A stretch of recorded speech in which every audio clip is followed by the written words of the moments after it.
Hi guys, it's Monday, so it's time for more. Hope you had a good weekend. I enjoyed mine. It was my daughter's pseudo birthday because her birthday's this Friday, but I had her this weekend, so I got her a unicorn onesie and we had some fun. And we had pancakes, sprinkles, and all that stuff. But it's a good weekend, and we got some snow up here in Boise. So today a lot of you are out there dating, right? You're out there dating the people. And a lot of you are having questions about in the dating experience or even developing relationships. You're having this question. Hi, Catherine. About are they toxic or are they injured? Do I stay or do I go? And when it comes to dating has a lot more complexity about that question because there can be other factors going on. But the number one thing you want to look at there, just if you're dating, is to really understand that patterns in behavior tell the truth. You'll hear this a lot from me. Words are shit and behaviors tell the truth, and especially patterns in that behavior. So a little tidbit there, don't, somebody has a pattern in their life as you're dating them that's toxic for you, it doesn't even work for you, you're not happy with it, you don't have to stick around because dating is not commitment. All right, so are they toxic or are they injured? This is a question I get quite a bit, and it's a question that isn't actually useful to answer because all injury can become toxic. Injury by itself is not a problem. Everybody has baggage. Everybody gets injured. Everybody, doesn't get out of life alive or without scar. What really happens is people who have unmanaged baggage, either they're not aware of it or they refuse to do something about their issues, their baggage, they're the ones who become toxic. And that toxicity shows up in a couple of very specific ways. One, they blame you for everything. So you bring up an issue or you call out and say, when you behave this way, it hurts me. And they're like, you're victimizing me because of blah, blah, blah. They're projecting their pain onto you. They are not owning it. So that's one form of toxicity that shows up that way. In other ways, because that blame is the number one toxicity out there. Second way that toxicity shows up in this is that they say they're going to do something and they don't do it. It doesn't change. It just keeps going and going and going and going and going and going and going. That's toxic because now we know they're not actually doing the process to work it out. They're not doing what's necessary to at least learn how to manage and own what's going on for them. See, owning and management doesn't imply they eliminate the issue because there's some things we all deal with that we're not going to be able to eliminate. There are certain kinds of mental conditions like I have anxiety and depression. They do show up. It's not like they're gone, but I have a management protocol in place. I own them. They are mine. I don't expect anybody in my life to fix them for me or manage them for me. That keeps me being healthy, being straightforward. I'm also very clear with it. It's like, today is an anxious day. And when I get anxious, I can be bitey. So I know my limits. I'm going to let you know I'm in my limit. Here's what I'm going to do about it. I don't expect the other person to do anything about it. That's key here, is that we do not expect other people to manage our symptoms for us. That tells them, hey, Marshall's got his shit together. He's willing to deal with this stuff. He's safe to deal with. He's safe to interact with. He's safe to have a relationship with. He's safe to be a friend with. Toxic people don't do that. They're like, I'm anxious. Live with it. Why are you bleeding on me?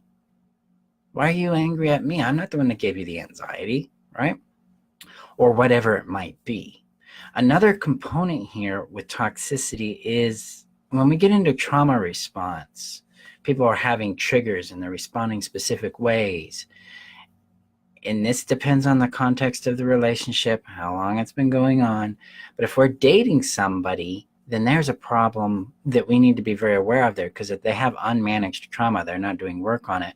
We encourage them to get help, but maybe it's, and I'm a proponent of this, it's time for us to move on, because unmanaged trauma for me is a red flag, because it interferes with our ability to really build a solid relationship.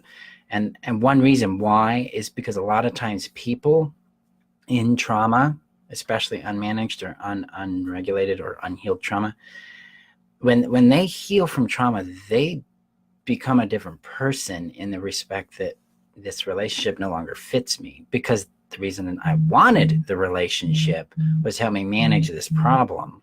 Well, now that that problem's gone, I don't know how this relationship works for me.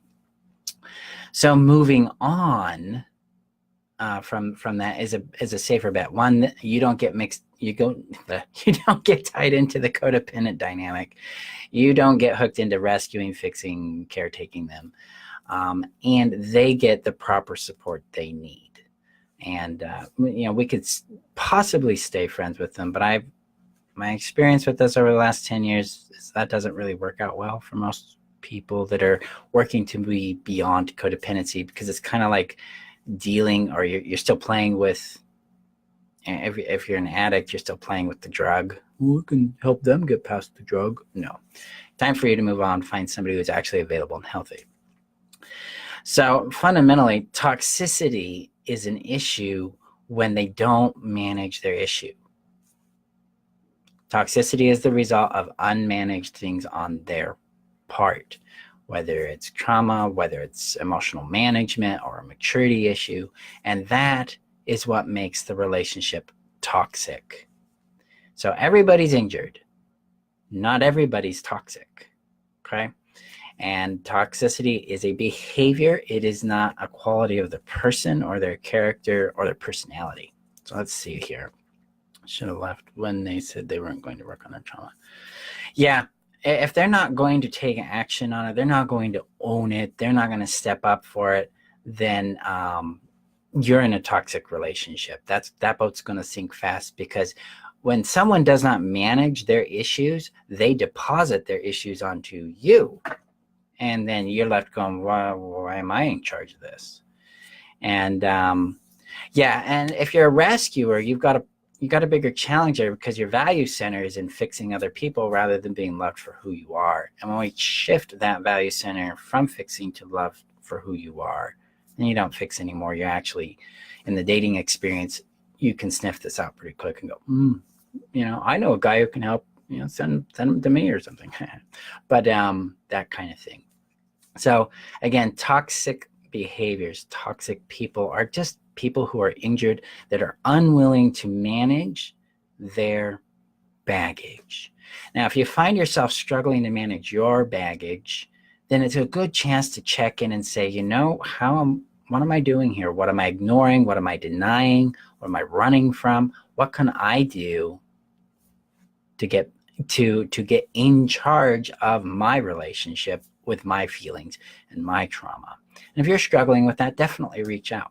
Okay. Now, if you guys are dating and you want guidance in this, I have a 4-part workshop called the Dating 101 that leads you through all the principal components of how to determine if someone's a healthy person for you to continue to date. Okay. It's part of my upcoming system called Dating to Discover. And that is available. I'll post the link here. And as well, as always, you can join the Thrive All Access Pass, get access to the HEAL system, begin to root out your codependency through the 3-step process called the HEAL process that is in that, and become free. I'll post the workshop below so you can see how it works, how it fits for you, and then you can see if you want to join or not. Thank you again, guys, for being a part of this. Thank you for the comments. Again, if you have questions, just post them. I'll do Facebook Lives on them. And thank you for being you. And remember that you're worth loving, you're worth knowing, and you are worth keeping. I'll talk to you guys tomorrow about another topic. I'm going to keep it secret again this time. Okay. Oh, and I don't have my chocolates. I ate them all. But it's Christmas time, and if you want to send me chocolates, I love Ghirardelli's, sea salt caramel dark chocolate. So yum, yum. Okay, thank you guys. Have a great, happy holiday, and I'll talk to you tomorrow. Okay, bye-bye.